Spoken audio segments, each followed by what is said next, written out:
오늘 우리에게 주신 하나님의 말씀 보도록 하겠습니다. 오늘 우리에게 주신 하나님의 말씀은 창세기 46장 1절로 47장 12절까지 말씀입니다. 창세기 46장 1절로부터 47장 12절까지 말씀입니다.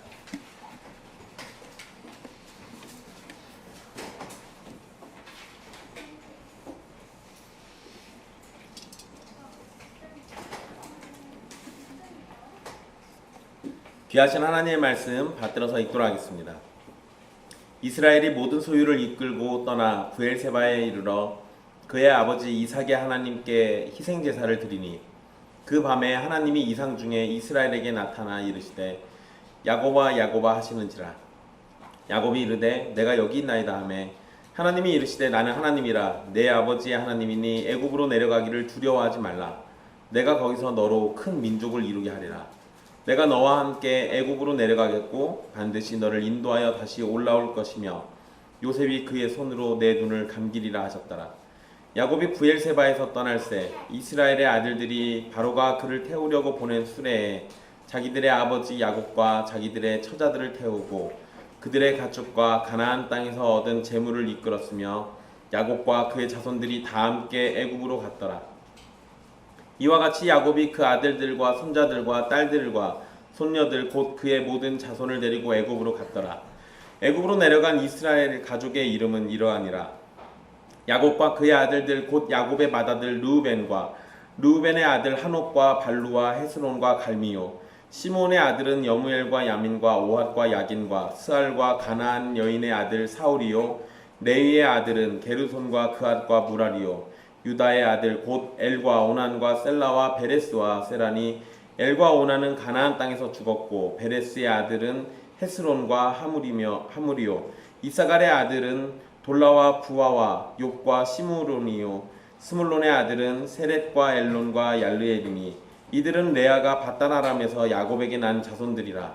그 딸 디나를 합하여 남자와 여자가 33명이요 갓의 아들은 시뵐과 각기와 순이와 에스본과 에리와 아로디와 아렐리요 아셀의 아들은 임나와 이스와와 이스위와 부리아와 그들의 누이 세라며 또 부리아의 아들 헤벨과 말기엘이니 이들은 라반이 그의 딸 레아에게 준 실바와 야곱에게 낳은 자손들이니 모두 16명이라. 야곱의 아내 라헬의 아들 곧 요셉과 베냐민이요 애굽 땅에서 온의 제사장 보디베라의 딸 아스낫이 요셉에게 낳은 므낫세와 에브라임이요 베냐민의 아들 곧 벨라와 베겔과 아스벨과 게라와 나아만과 에히와 로스와 뭇빕과 훗빕과 아르디니 이들은 라헬이 야곱에게 낳은 자손들이니 모두 14명이요 단의 아들 후심이요 납달리의 아들 곧 야스엘과 구니와 예셀과 실렘이라. 이들은 라반이 그의 딸 라헬에게 준 비라가 야곱에게 낳은 자손들이니 모두 7명이라.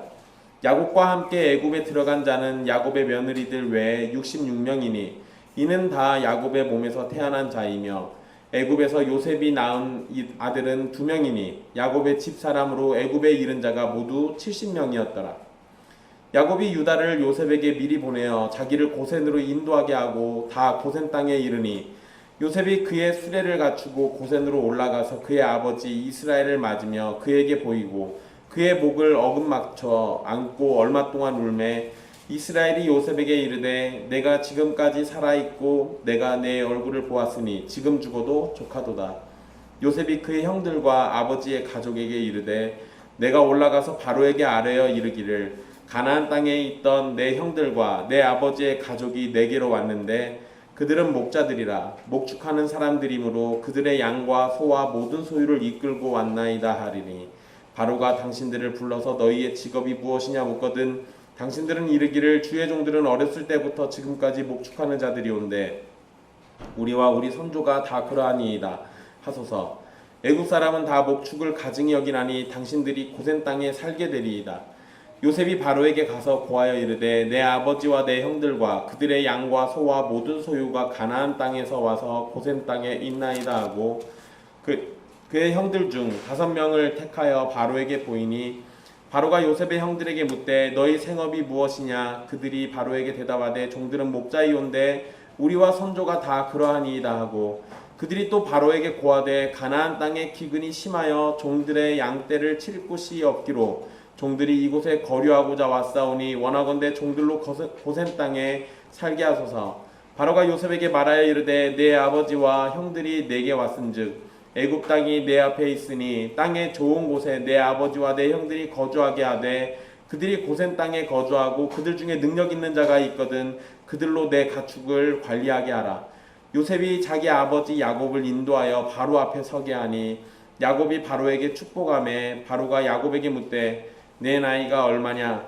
야곱이 바로에게 아뢰되 내 나그네 길의 세월이 130년이니이다. 내 나이가 얼마 못되니 우리 조상의 나그네 길의 연조에 미치지 못하나 험악한 세월을 보내었나이다 하고 야곱이 바로에게 축복하고 그 앞에서 나오니라. 요셉이 바로의 명령대로 그의 아버지와 그의 형들에게 거주할 곳을 주되 애굽의 좋은 땅 라암셋을 그들에게 주어 소유로 삼게 하고 또 그의 아버지와 그의 형들과 그의 아버지의 온 집에 그 식구를 따라 먹을 것을 주어 봉양하였더라. 아멘. 이 말씀은 살아계신 하나님의 말씀입니다.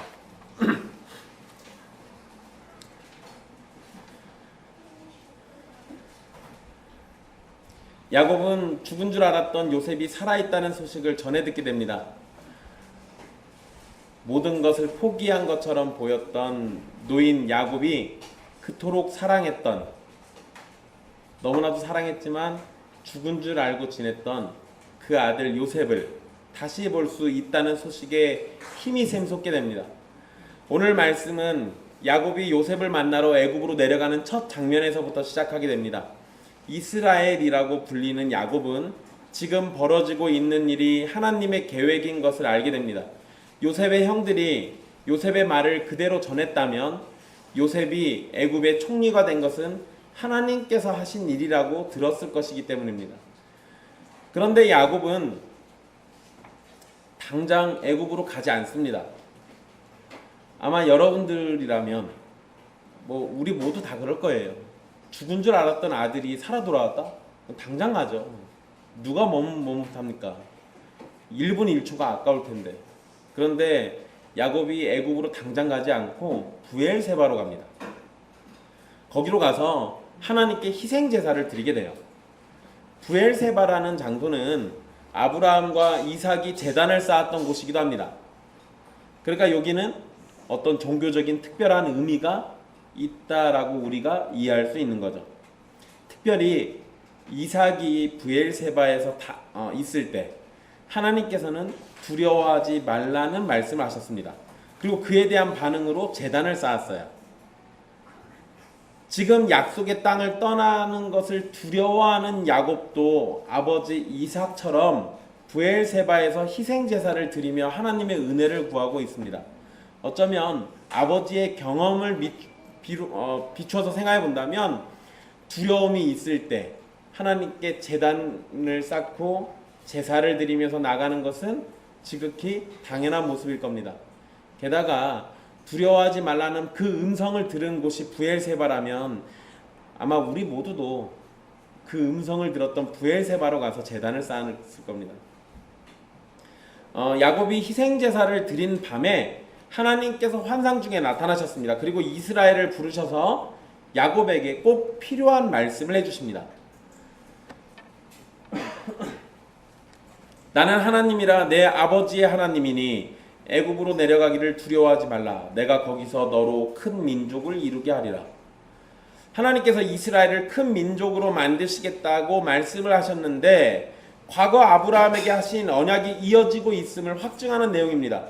아브라함 때부터 그 자손들에게는 계속해서 내가 너로 큰 민족을 이루게 하리라 라는 말씀이 반복해서 나왔어요.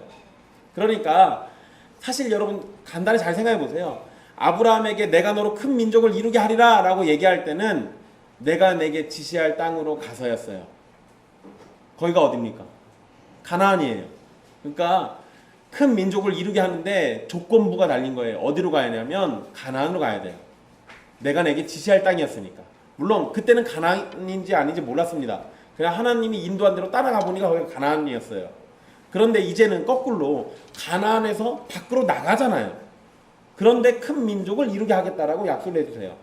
그러니까 이게 사실은 아브라함의 약속만 놓고 생각해 본다면 가나안 땅을 벗어나는 건 우리 자손들이 큰 민족을 이루지 못하는 상황이 되는 거예요. 그러니까 두려움이 생길 수밖에 없는 겁니다. 이건 지극히 당연한 거예요. 이렇게 생각해 보면 야곱은 떠나려고 할 때 무엇을 생각하고 있는 겁니까? 하나님이 아브라함에게 하셨던 약속들을 생각하고 있는 거예요. 근데 충돌나잖아요. 요셉이 애굽에서 총리가 됐는데 그게 다 하나님이 준비하신 일이라는데, 근데 그 하나님은 우리 조상들로 하여금 가나안으로 가라고 했단 말이에요. 그런데 지금 상황은 이제 가나안을 떠날 상황이니까 뭔가 앞뒤가 안 맞는 것 같아요. 그러니까 당연히 야곱이 두려워할 수밖에 없는 겁니다. 이게 지극히 당연한 거예요. 여러분, 사실 이건 이렇게도 생각할 수 있어요. 야곱이 어떤 두려움을 갖고 있었는지 우리 정확히 모르는데 그냥 인간적으로 몇 가지를 생각할 수 있는 것 중에 한 가지만 얘기해 보면, 가나안을 떠나는 상황을 만들어 주신다? 이거 혹시 우리 버림받은 거 아니야? 이렇게 생각할 수 있죠. 게다가 여러분, 야곱은 형제가 하나 있었잖아요. 에서. 그러니까 하나님이 야곱이 마음에 안 들면 누굴 데려다 쓰면 돼요? 에서 데려오면 돼요. 그러니까 여러분, 이렇게 대안이 있는 상황에서는 뭔가 좀 불안하지 않겠어요? 그러잖아요. 그러니까 야곱이 어떤 이유 때문에 두려워했는지 모르는데 인간적인 생각들을 총동원해 보면 두려워할 이유가 사실은 너무나도 많습니다. 그러니까 그런 두려움이 야곱을 덮쳐왔던 거고, 그런 상황에서 당연히 브엘세바 가서 제단을 쌓고 제사를 드리는 것이 당연한 모습이에요. 자기 백성을 애굽에서 구해내시겠다, 하나님이 아브라함에게 하신 약속, 큰 민족을 이루게 하시겠다라고 해놓고는 그 다음에는 애굽으로 내려가지 마라, 데려가는 걸 두려워하지 마라, 내가 거기서 너로 큰 민족을 이루게 해주겠다, 이렇게 얘기해 주시는 거, 이게 부분적으로는 아브라함에게 하신 약속을 다시 확증하는 거긴 합니다. 그런데 이제 자꾸 걸리는 게 애굽으로 내려가는 거잖아요. 이건 자꾸 걸려요. 약속의 땅을 떠나서 이방 땅으로 들어가는 것은 아무래도 불안할 수밖에 없습니다. 특히 야곱의 아버지 이삭 같은 경우는 애굽으로 내려가지 말라는 경고를 듣기도 했었습니다. 그때도 상황이 비슷했어요. 그때 이삭이 처했던 상황이 뭐였습니까? 기근이 찾아왔을 때예요. 그래서 애굽으로 갈까 눈을 돌리고 있는데 가지 말라고 그러셨단 말이에요. 똑같은 상황이죠. 지금도 기근이 닥쳐왔고 애굽에는 먹을 게 있습니다. 그리고 거기에는 이제 우리 아들까지 있어요. 먹을 거 다 준비해놨대요. 근데 우리 아버지는 내려가지 말라는 얘기를 들었거든요. 그러니까 불안할 수밖에 없는 거예요. 어쨌든 이런 경고, 아버지는 애굽으로 내려가지 말라는 경고를 분명히 들었으니까 야곱이 그런 것들을 기억해낸다면 두려움이 덮치는 건 당연한 겁니다. 그런데 하나님께서 과거의 약속들을 생각나게 하시고 특별히 함께 하시겠다는 말씀을 통해서 야곱에게 격려와 위로를 주십니다. 그리고 기억해야 할 것은 이 두려워하지 말라라고 하신 말씀, 이 말씀은 아브라함에게도 하셨고 이삭에게도 하셨습니다. 그리고 이제는 야곱에게 하고 있죠. 15장 1절에 보면 아브라함에게 두려워하지 말라고 하셨고요. 26장 24절에 보면 이삭에게 두려워하지 말라고 하셨습니다. 여러분, 그냥 요 두려워하지 말라는 얘기가 족장 3명에게 연달아서 주어진 것만 놓고 생각해 봅시다. 하나님의 나라와 구원의 위대한 역사를 위해서 부른 족장들은 주변 환경으로 인해서 두려워할 수밖에 없는 상황에 처했습니다. 각자가 다 그랬어요. 근데 그때마다 그들을 안심시키고 위로해 주시고 보호하시는 하나님이 계셨습니다. 두려움, 고난, 괴로움, 이런 것들이 하나님의 백성이라고 해서 없는 게 아니라는 거예요. 신자들의 삶도 믿지 않는 사람들처럼 고통이 떠나지 않습니다. 자꾸 우리 사실 한국교회는 굉장히 오랜 시간 동안 그런 얘기를 했어요. 예수 믿으면 잘 살아요. 예수 믿으면 만사가 형통해요. 예수 믿으면 있던 병도 사라지고 없던 병은 계속 안 걸리고 없던 돈이 생기고. 좀 이상하죠, 이건 좀.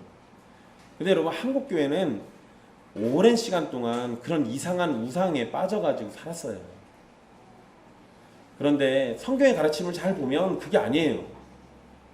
위대한 족장들도 두려움 속에 살았어요. 죽을지도 모른다라는 그 위협 속에서 끊이지 않게 삽니다. 그렇다는 얘기는 신자들의 삶에는 고통이라는 게 떠나지 않는다라는 거예요. 그러나 우리에게 세상 사람들과 불신자들과 다른 것이 있는데 어떤 상황 속에서도 우리를 향해서 하나님이 말씀을 해주세요. 예레미야 1장 8절 말씀인데요. 예레미야 1장 8절에 이렇게 말씀합니다. 두려워하지 말라. 내가 너와 함께하여 너를 구원하리라. 나 여호와의 말이니라. 아멘. 신자들에게는 두려워할 이유가 수만 가지가 있습니다. 그런데 세상 사람들은 들을 수 없는 말씀이 신자들에게는 주어져 있어요. 두려워하지 말라. 내가 너를 구원하리라.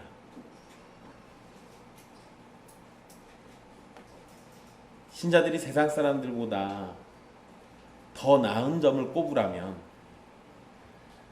우리는 똑같이 두려워할 상황에서도 두려워하지 않을 이유가 있어요. 확실한 명분이 있습니다. 하나님이 우리를 구원하시겠대요.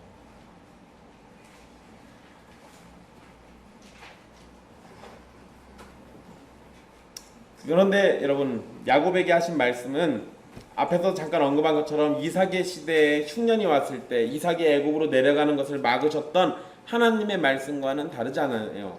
이것은 사실 좀 변덕처럼 보이기도 합니다. 아니, 앞에서는 가지 말라고 그러고 뒤에서는 또 간다고 그러고 이상하잖아요. 여러분, 복음서를 주의 깊게 읽으신 분들이라면 예수님이 유대인의 명절에 제자들이 우리 성전 올라가죠 이렇게 하니까 나 안 간다고 그러세요. 그러고는 제자들이 갑니다.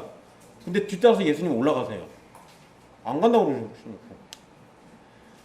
여러분, 이게 오해하시면 안 돼요. 그때는 아니고 지금은 오라요. 좀 이상하네요. 네. 근데 하나님께서 정하신 때가 있어요. 정하신 과정이 있고 어떤 하나님이 결정하신 어떠한 순간들이 있습니다. 성경의 가르침은 모든 것을 계획하시는 하나님께서 정하신 시간을 따라 모든 일이 되어진다는 점을 알려줍니다. 이삭의 시대에는 애굽으로 내려가는 것이 안 되는 거예요. 근데 야곱의 시대에는 애굽으로 내려가야만 합니다. 가는 것도 하나님께서 정하신 방법을 따라서, 허락하신 방법을 따라서 가는 것이고, 다시 가나안으로 되돌아오는 것도 정하신 시간에 정하신 방법을 따라서 오는 겁니다. 그래서 여러분 잘 생각해 보세요. 우리가 창세기를 끝내놓고 창세기를 다 읽고 난 다음에 출애굽기로 딱 넘어가면 시작과 동시에 이스라엘 백성들의 외침이 나와요. 부르짖음이 나옵니다. 죽게 생겼다는 거예요. 우리 좀 살려달라고 그래요. 그런데 여러분, 하나님이 그 음성을 듣고 난 다음에도 곧장 살려주시는 게 아니에요. 그리고 난 다음에 모세가 태어나죠. 그 모세가 태어나서 곧장 구원자 노릇을 합니까?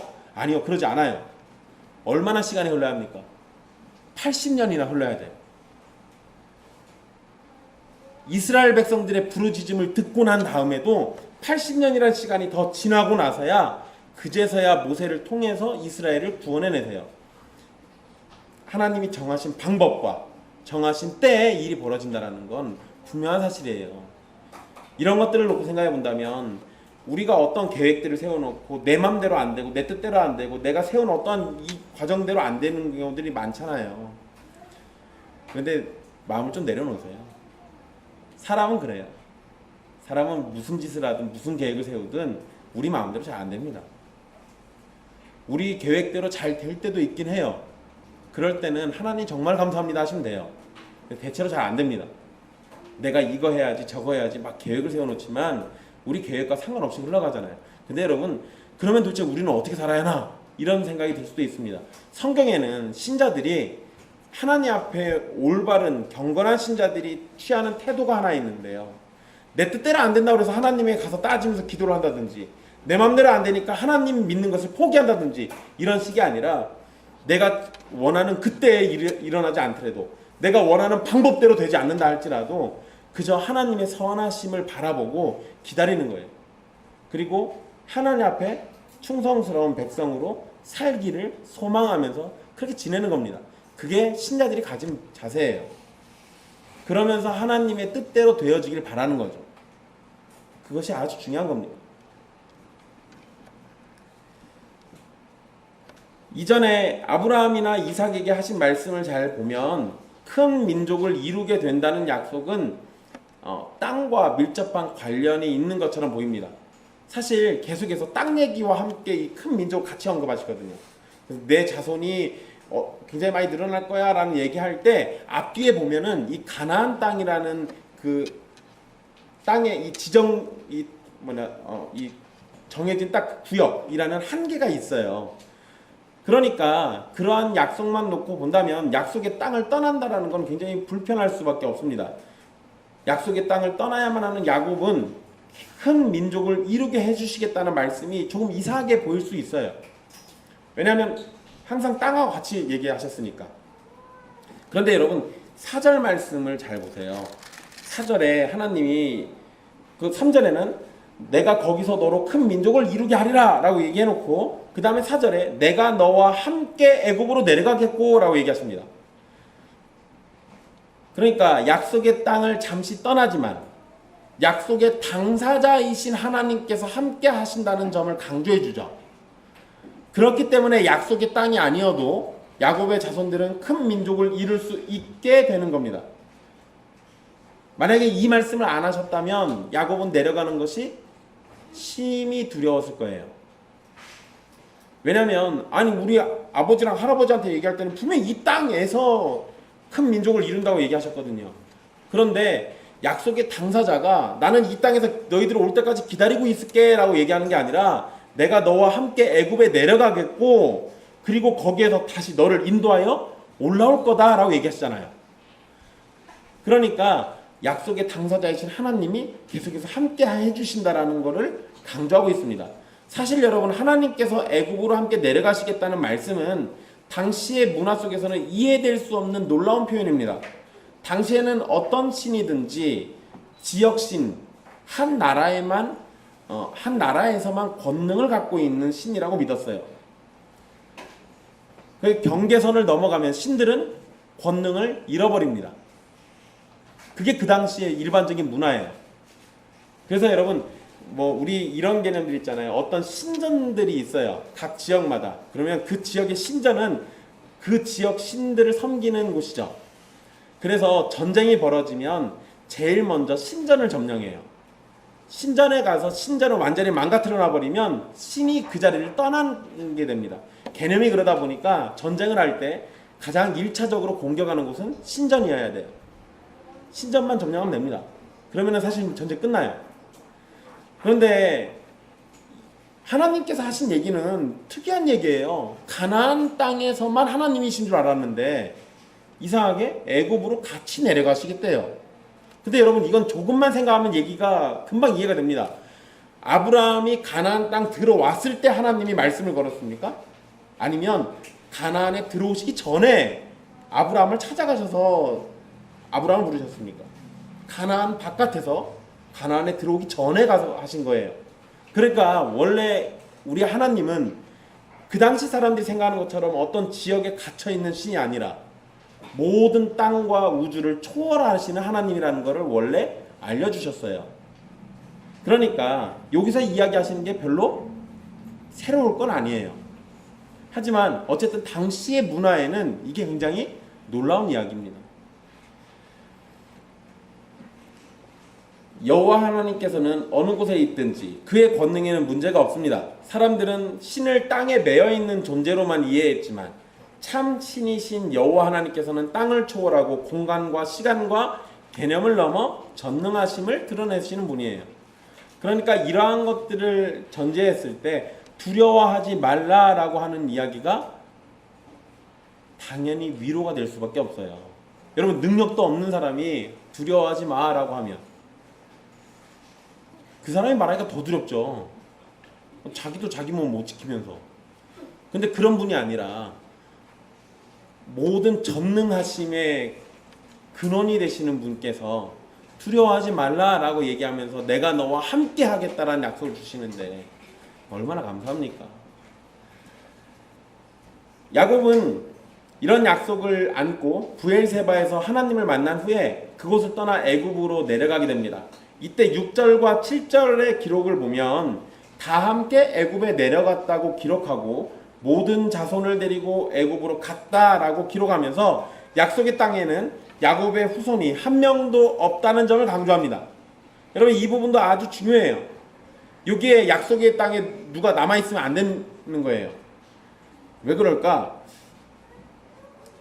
여러분, 가나안 땅에 야곱의 가족이 누군가 남아있다면 어떤 일이 벌어질 수 있을까요?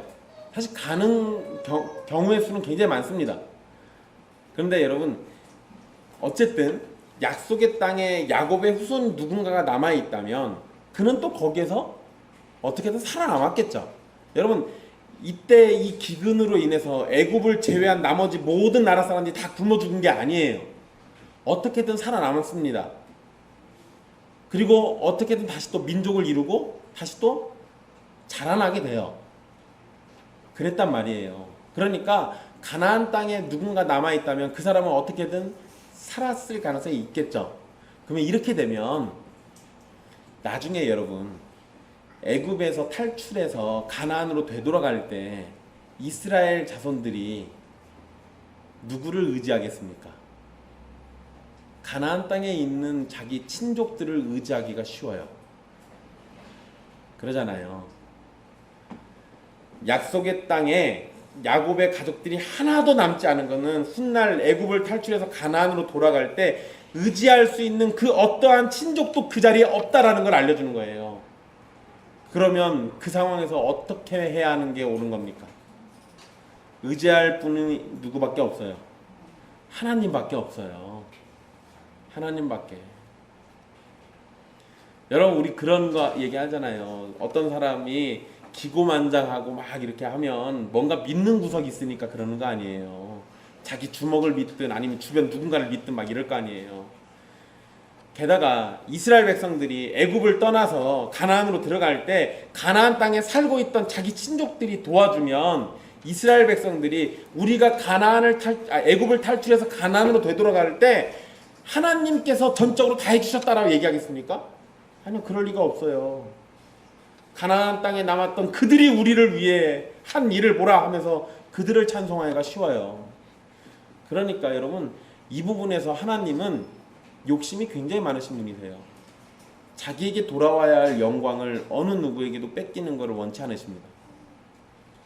하나님께로만 의지해야 할 그 심령을 다른 존재로부터 뺏긴다? 이거 하나님 용납하시지 않아요. 여러분, 이것과 비슷한 게 있습니다. 여러분, 기드온과 300용사라고 아마 많이 들으셨을 거예요. 그때 원래는 몇 명이 모였습니까? 3만 명이 넘게 모였어요. 근데 하나님이 이거 너무 많다 해가지고 숫자를 줄인 게 300명이에요. 그때 하셨던 얘기가 숫자가 많으면 전쟁에서 이겼을 때 우리의 숫자가 많음으로 인해서 우리가 전쟁에 이겼다라고 얘기한다고 하시면서 그렇게 되는 게 싫어서 그거 잘못된 거니까 하나님의 권능으로 구원받았다라는 얘기를 하게 만드시려고 다 줄여버리고 300명만 남깁니다. 게다가 여러분, 제가 사사기 우리 수요일날 공부할 때 얘기해 드렸는데요. 기드온과 그 함께 남은 300명은요. 그 시대에 가장 탁월한 겁쟁이들이에요. 겁이 엄청나게 많은 사람만 모아놓은 겁니다.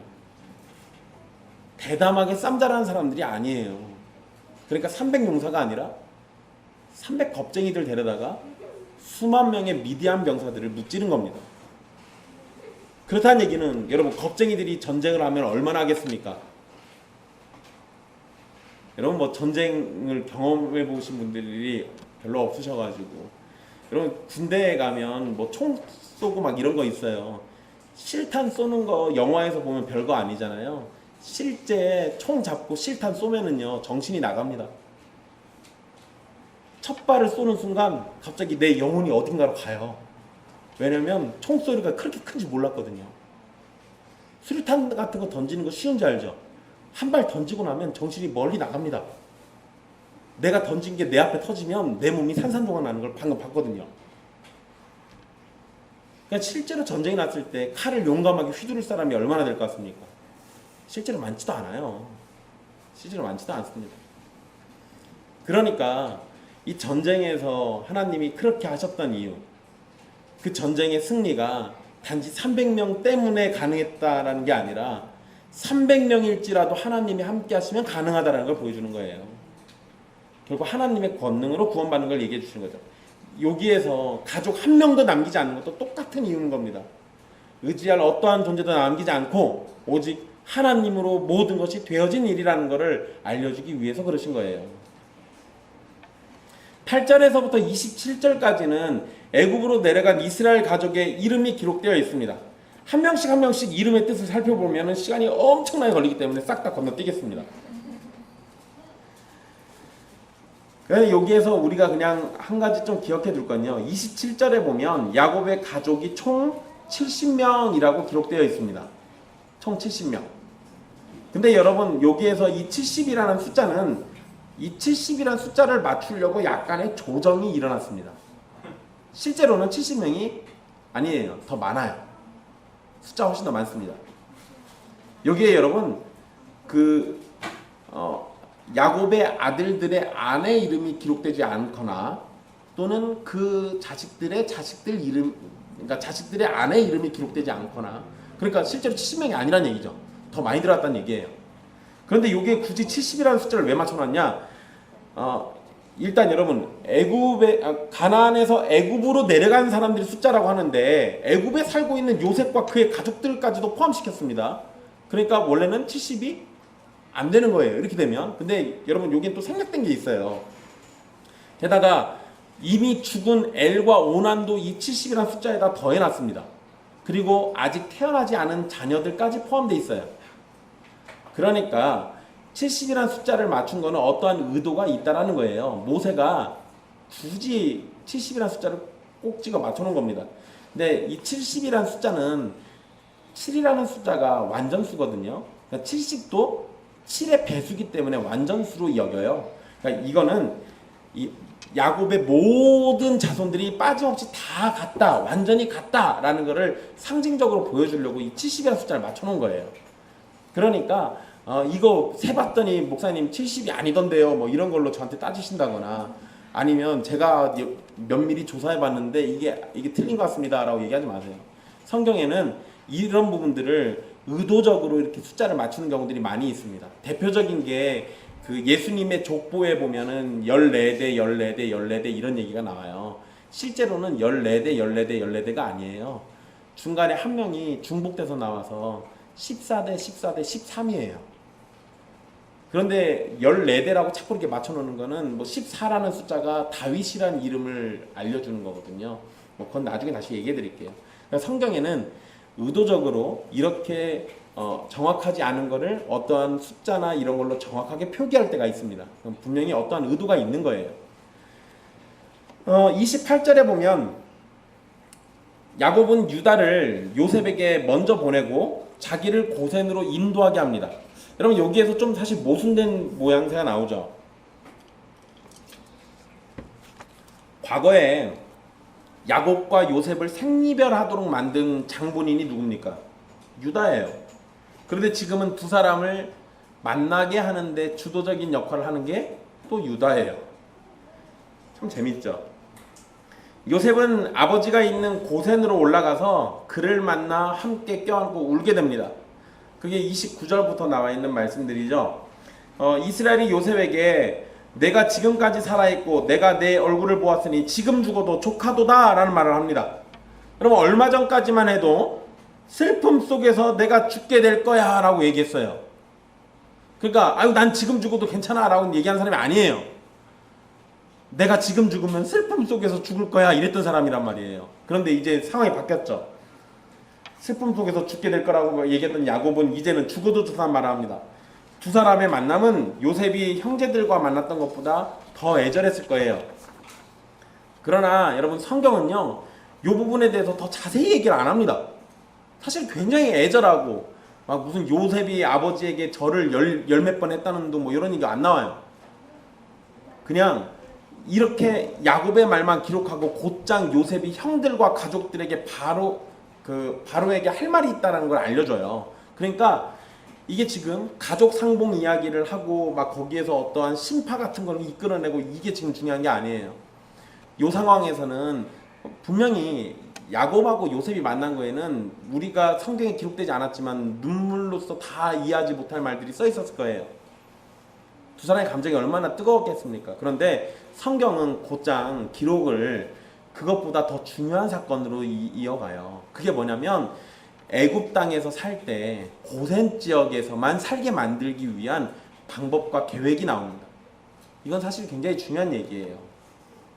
일단 요셉이 형들과 가족들에게 바로에게 가서 이렇게 말하시오라고 얘기하면서 자신의 가족들은 목축하는 목자들이니까 그래서 양과 소와 모든 소유를 이끌고 왔다 이런 얘기를 하면서 그럼 바로가 또 직업을 물어볼 거란 말이에요. 그럴 때 우리는 어려서부터 목축하는 자들입니다 라고 말하라고 시킵니다. 우리 조상들도 그랬습니다 라고 말을 하라고 시켜요. 그러니까 조상 대대로 가축을 키우던 사람들이니까 우리가 할 줄 아는 건 뭐밖에 없어요. 가축 키우는 것밖에 없습니다 이 얘기예요. 그리고 이렇게 말하는 이유를 34절에 언급해 놨는데요. 마지막 부분에 설명되어 있습니다. 애굽 사람은 다 목축을 가증히 여기기 때문이다 라는 거예요. 그렇기 때문에 목자라고 말하면 고센 땅에 살게 될 것이라고 요셉이 설명을 해줍니다. 여기에서 목자라고 밝히는 것이 단순히 고센 땅에 살게 되는 정도를 의미하지 않습니다. 일단 이곳은 목축하기에 굉장히 알맞은 곳이에요. 사실 여러분 성경에서 고센이라는 지역을 우리가 짐작해가지고 학자들이 짐작해서 이쯤일 거야 라고 얘기는 하는데요. 정확하진 않아요. 정확하지 않은데 어쨌든 그냥 교회가 오랜 전통 속에서 이 지역이야 라고 얘기한 부분이 있습니다. 이게 애굽 땅에서 위쪽이에요. 홍해바다하고도 가깝고요. 그 다음에 가나안 땅으로 오기에도 굉장히 가까운 지역이에요. 근데 그 지역에 고센 땅에 살게 되고요. 그리고 거기는 목축하기에 참 좋습니다. 가나안으로 되돌아가기에도 정말 좋은 위치예요. 그런데 이것보다 훨씬 더 중요한 이유가 있는데요. 애굽 사람들이 가증히 여기는 목자라는 거에서 우리가 중요한 힌트를 얻어야 돼요.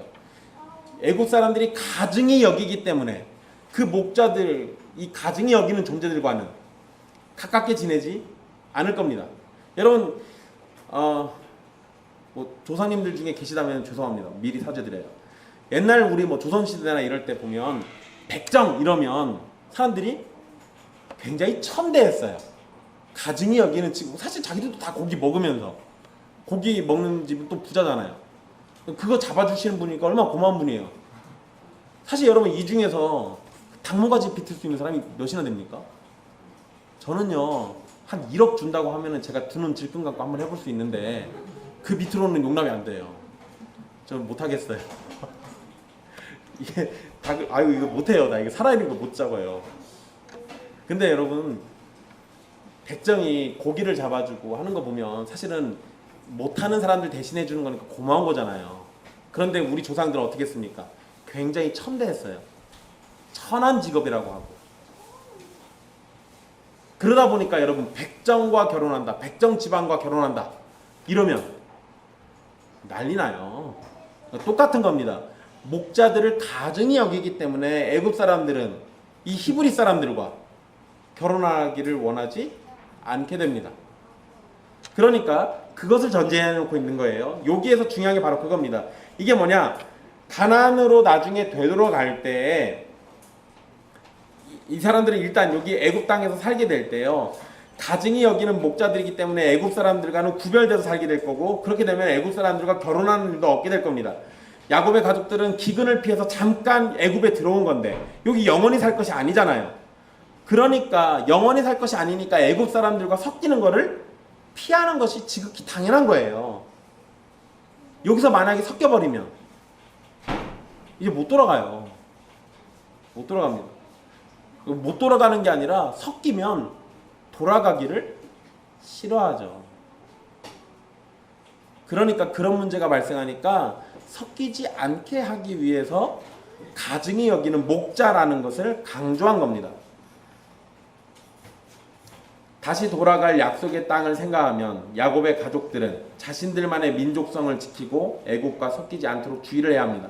그러한 점에서 애굽 사람들이 가증히 여기는 목자임을 밝히고 고센이라는 지역에서만 모여 살게 하는 것 굉장히 좋은 방법이에요. 여러분 요셉이 이렇게 하는 것을 우리들에게도 적용할 수 있습니다. 우리는 세상 속에서 살아가는 존재들이죠. 그래서 우리 기독교에서는, 우리 성경의 가르침에서는 이 두왕국이라는 개념이 굉장히 중요해요. 이건 나중에 더 자세히 설명드리겠지만, 여러분, 우리는 하늘나라의 시민이잖아요. 우리의 시민권은 하늘에 있습니다. 그러면서 동시에 우리는 이 땅에 각각의 나라에 속한 시민들, 국민들이기도 해요. 그래서 우리는 이 땅에서는 국민으로서 우리의 책임과 의무를 다하면서 동시에 하늘나라의 백성답게 살기도 해야 돼요. 두 가지가 충돌할 때는 하늘나라 백성다움을 지켜야 합니다. 중요한 일이죠.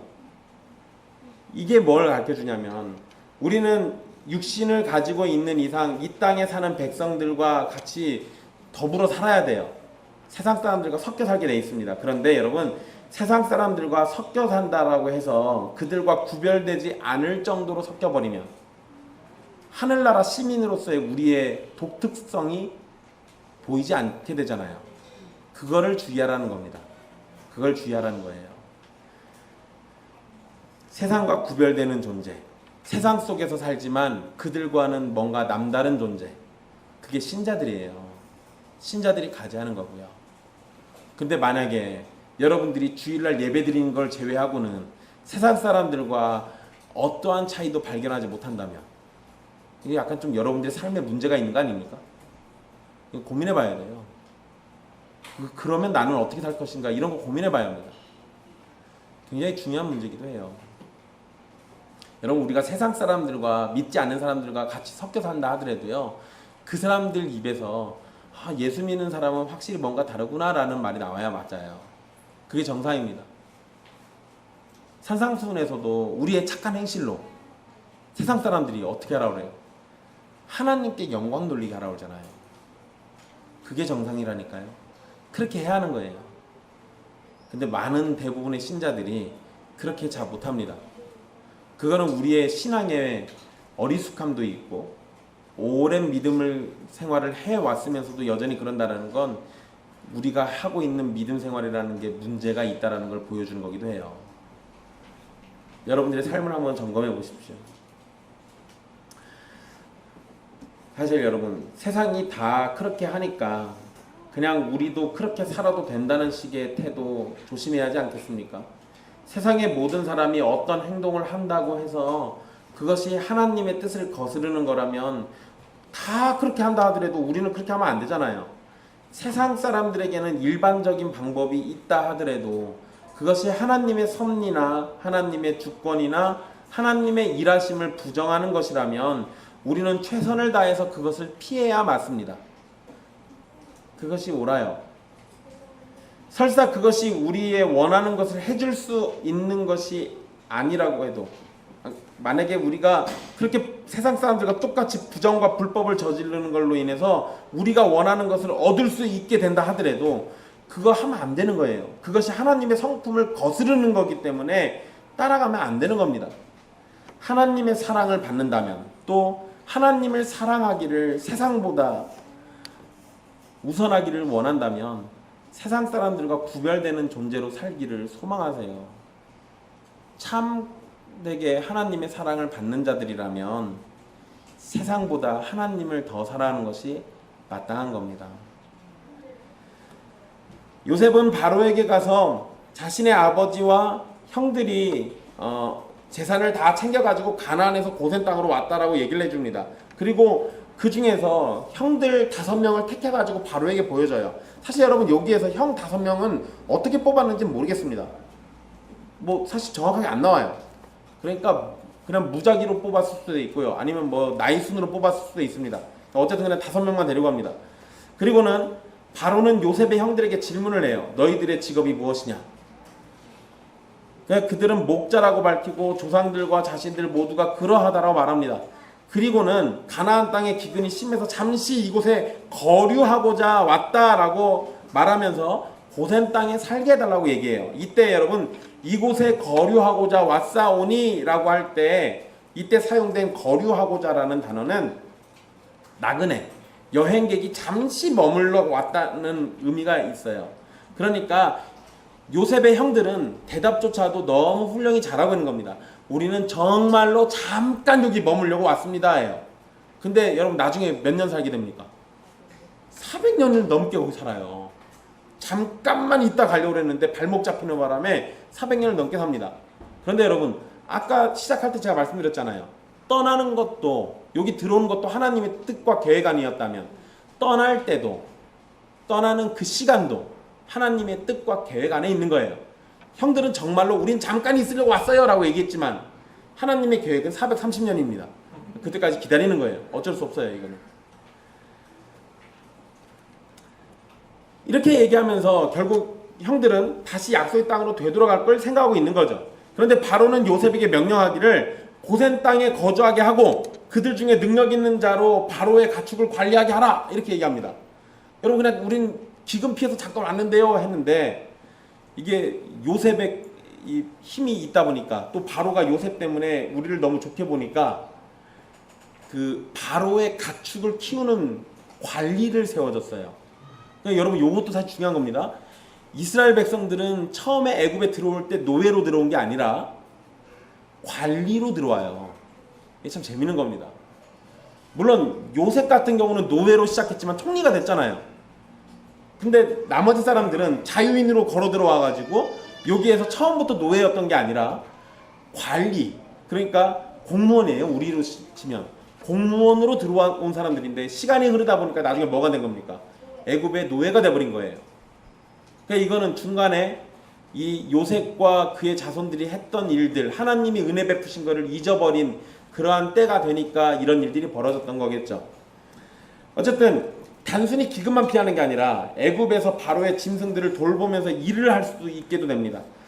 형제들이 애굽에서 누리는 모든 좋은 것들은 사실 요셉 때문에 얻게 된 거죠. 그런데 여러분 이것은 우리가 잘 생각해보면요, 형들이 뭘 잘해가지고 애굽에서 관리가 된 게 아니잖아요. 엄밀히 따지면 요셉 때문이잖아요. 그러니까 이건 마치 우리가 구원을 입을 때도 하나님의 백성이 되고 만복을 누릴 수 있는 것도 우리가 잘해서 그런 게 아니라 우리 주 예수 그리스도의 공로 때문에 우리가 모든 복을 누릴 수 있게 되는 것과 비슷한 겁니다. 사실 형들이 가축 키우는 능력을 바로 앞에서 막 보여주지 않았을 거 아니에요. 우리가 대대로 가축 키웠던 사람들인데 잠깐만 계십시오. 내가 아무 양이나 데려오면 바로 제가 앞발 들게 하겠습니다 해가지고 보여주지 않았을 거 아니에요. 근데 그냥 바로는 뭘 믿고 그럼 내 가축 키우게 그 맡기라 라고 이렇게 어떻게 얘기했겠습니까? 이건 그냥 순전히 요셉 때문이에요. 그러니까 이런 걸 생각해 보면 마치 우리가 구원받는 것도 예수 그리스도의 공로 때문인 것처럼 요셉의 형제들도 요셉 때문에 이러한 복들을 누리게 됩니다. 요셉의 형제들은 요셉에게 감사하면서 동시에 요셉을 미리 애굽으로 보내셔서 자기들을 돌보시나 하나님의 은혜를 감사해야 하는 상황이 되어버렸어요. 심지어 자신들은 그 과정에서 죄를 지었지만 하나님은 악이라는 것을 선이라는 걸로 바꾸셔서 자신들을 돌보시고 그리고 이렇게 살게 해주셨으니 더욱 감사와 찬송을 해야 하는 게 마땅한 겁니다. 이거는 여러분 우리의 모습도 마찬가지겠죠.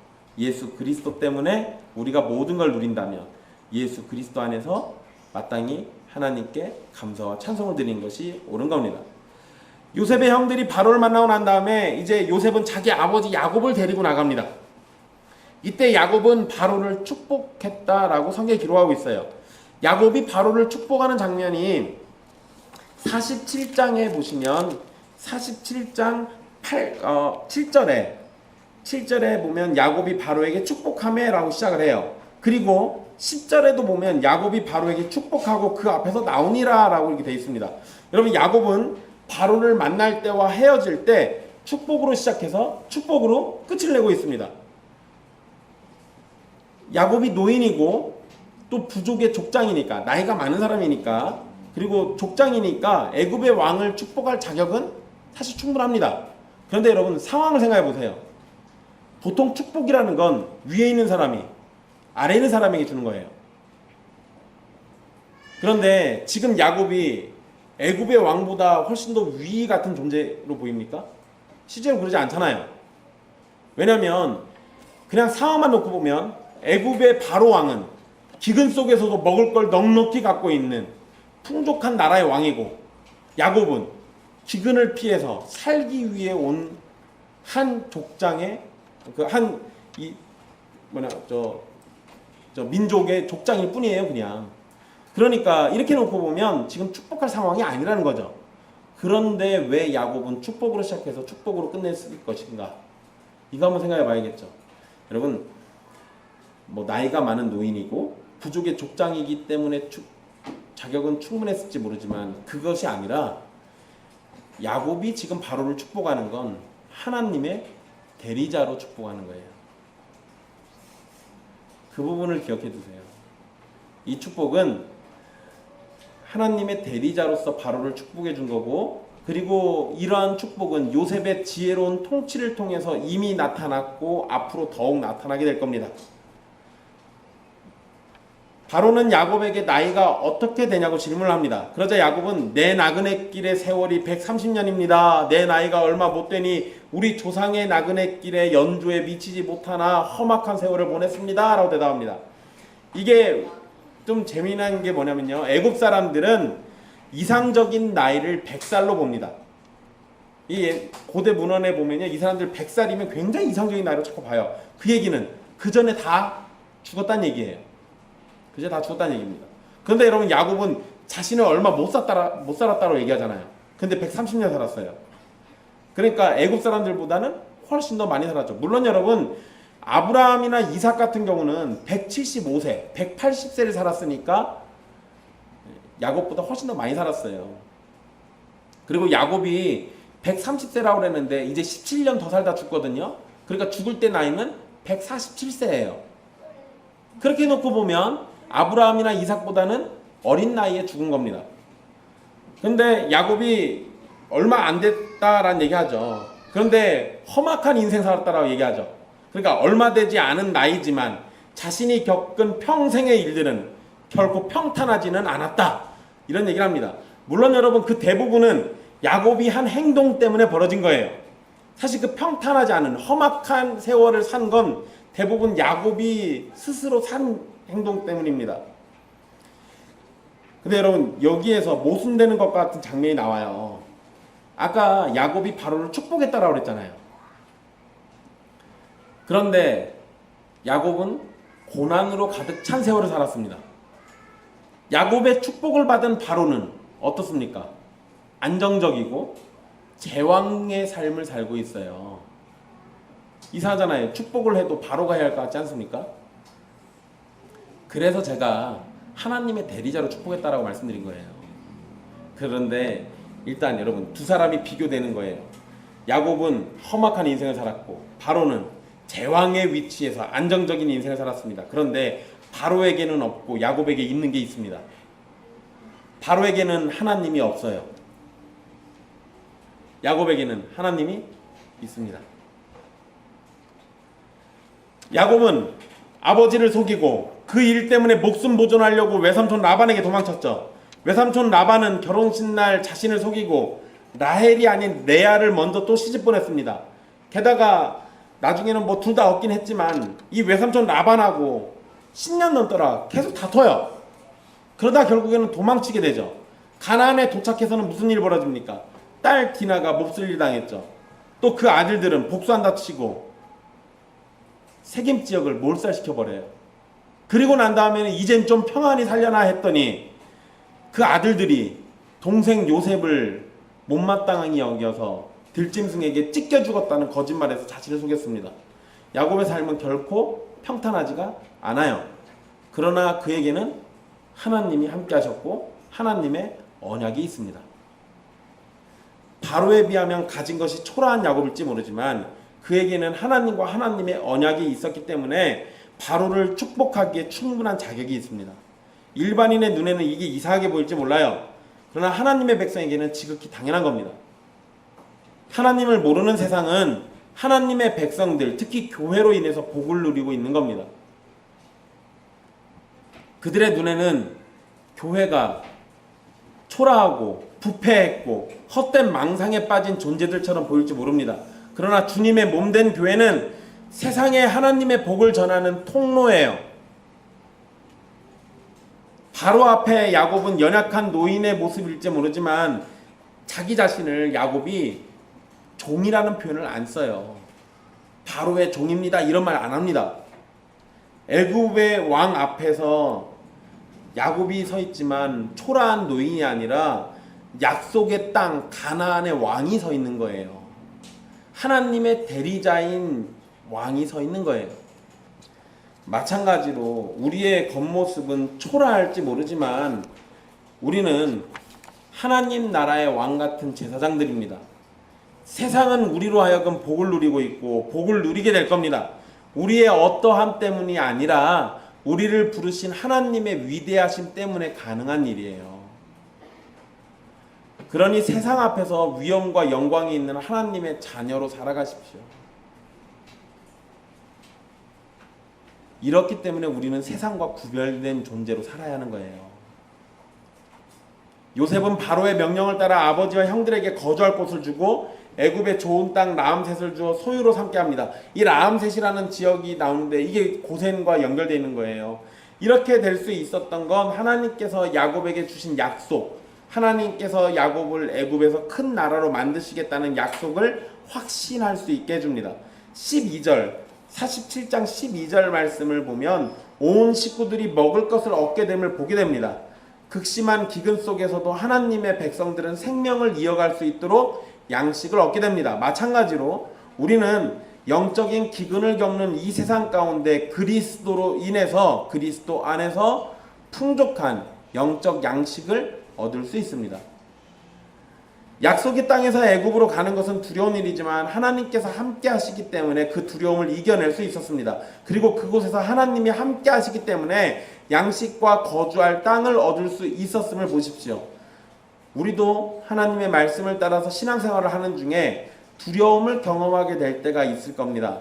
자신이 생각할 때 그렇게 하면 안 될 것처럼 보이는데 그런데 그곳에 하나님의 뜻이 있음을 확인한다면 하나님께서 함께 하실 것을 확신하면서 두려움을 이겨내고 나가는 거예요. 그게 신자들이 가진 삶의 태도이기도 합니다. 야곱이 과거 에서를 피해서 바단 아람에 살고 있는 외삼촌에게 가는 길에 돌베개를 베고 잠을 잤던 때가 있습니다. 그리고 그때 하나님께서 야곱의 꿈에 나타나셨었죠. 그리고 야곱은 사닥다리 위에 하나님이 계신 걸 보게 됩니다. 그때 하나님은 야곱에게 이렇게 말씀하셨어요. 창세기 28장 15절입니다. 내가 너와 함께 있어 내가 어디로 가든지 너를 지키며 너를 이끌어 이 땅으로 돌아오게 할지라 내가 내게 허락한 것을 다 이루기까지 너를 떠나지 아니하리라. 하나님이 하신 말씀인데요. 여러분 이 말씀대로 하자면 하나님은 야곱을 어디로 이끄신다는 거예요? 아버지가 살던 땅 가나안으로 이끄신다. 근데 하나님이 그 야곱을 지금 어디로 보냈습니까? 애굽을 보냈죠. 근데 그때도 약속하셨잖아요. 내가 너와 함께 다시 올라올 것이다 라고 약속하셨잖아요. 그 하나님이 똑같은 얘기 하신 거예요. 두려워하지 말라. 내가 너와 함께 애굽으로 내려가겠고 정녕 너를 인도하여 다시 올라올 것이라. 이렇게 놓고 보면요. 외삼촌의 손에서 무사히 다시 아버지의 집으로 돌아올 수 있게 해주신 그 하나님께서 애굽에서도 다시 무사히 돌아올 수 있게 해주실 것이다. 지극히 당연한 사실이고 확신이 되는 겁니다. 하나님의 약속을 보십시오. 야곱이 두려워할 때마다 그에게 나타나셔서 말씀을 해주셨습니다. 야곱의 생각에 두려움과 염려가 앞섰겠지만 그것보다 더 크신 하나님께서는 야곱과 함께 계심을 말씀하시면서 그에게 위로와 평안을 주셨습니다. 사랑하는 형제 자매 여러분, 우리를 그리스도 안에서 부르신 하나님 아버지께서 우리의 머리털까지 세심바 되신다는 말씀을 알고 계십니까? 하나님이 그만큼 우리를 돌보고 계신다는 얘기죠. 그만큼 우리를 속속들이 알고 계신다는 얘기죠. 하나님의 뜻이 아니면 하늘의 참새 한 마리도 땅에 떨어지지 않습니다. 우리는 한치 앞을 알 수 없는 존재예요. 우리의 미래에는 무슨 일이 벌어질지 아무도 모릅니다. 우리의 삶은 어떤 방향으로 흘러갈지 도무지 알 수가 없어요. 그러나 한 가지 확실한 것은 우리가 그리스도 안에 있다면 우리는 그리스도에게 접붙인 포도나무 가지처럼 그리스도로 인해서 살게 될 겁니다. 이건 분명해요. 당장 내일 무슨 일이 일어날지 몰라도 우리를 사랑하셔서 독생자까지 아낌없이 내어주신 하나님의 사랑을 의지하여 주님만 바라보며 살아가십시오. 주님의 뜻을 따라 산다는 것은 고난과 어려움을 겪게 될지도 모르지만 우리는 그 안에서 참 자유와 기쁨과 우리와 함께 동행하시는 하나님의 선하심을 보게 될 겁니다. 하나님께서 야곱에게 하신 약속은 400년이 흘러서 그제서야 그 약속이 이루어지고 확실히 드러나게 됐습니다. 그런데 여러분, 시간은 비록 많이 흘렀지만 하나님의 약속이 땅에 떨어진 것이 있습니까? 아니요, 없어요. 마찬가지입니다.